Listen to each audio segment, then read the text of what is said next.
আসসালামু আলাইকুম। আপনি যদি একজন প্রকৃত ড্রাইভার হয়ে থাকেন তাহলে এই ভিডিওটা শুনবেন।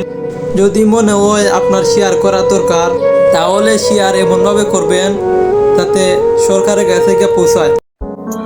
আজ আমার এই ভিডিওটা কে কোন জেলা থেকে দেখবে তা আমি জানি না, তবে আমার আজকের এই ভিডিওটা সমগ্র বাংলাদেশের মোটর শ্রমিক এবং আমার প্রিয় উপদেষ্টা ডক্টর ইউনূস স্যারের জন্য।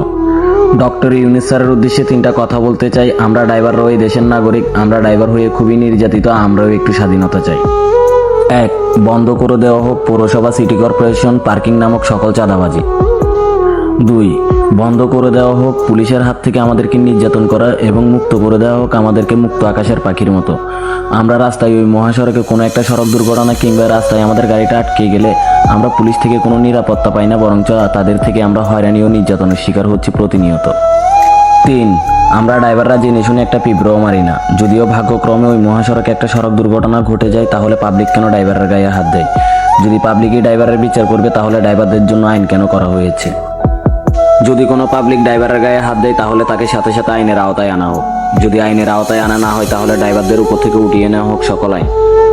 তখন আমাদের ন্যায্য বিচারটা আমরাই বুঝে নিব, আর তখন দেখে নিব ড্রাইভারদের গায়ে কে হাত দেয়। আমাদের এই তিনটা আবেদন না মানলে আমরা রাস্তায় নেমে আন্দোলন করব না, শুধু আমাদের কোমরে থাকা চাবিগুলো কোমরেই রেখে দিব, ঘুরাবো না আর গাড়ির চাকা। তখন দেখব কিভাবে ঘুরবে দেশের চাকা। বেয়াদবি মাফ করবেন, সবাই ক্ষমার দৃষ্টিতে দেখবেন। আর আমার মোটর শ্রমিক ভাই বন্ধুরা, সবাই ভিডিওটা শেয়ার করে দিবেন যাতে ডক্টর ইউনূস স্যার পর্যন্ত ভিডিওটা পৌঁছে যায়।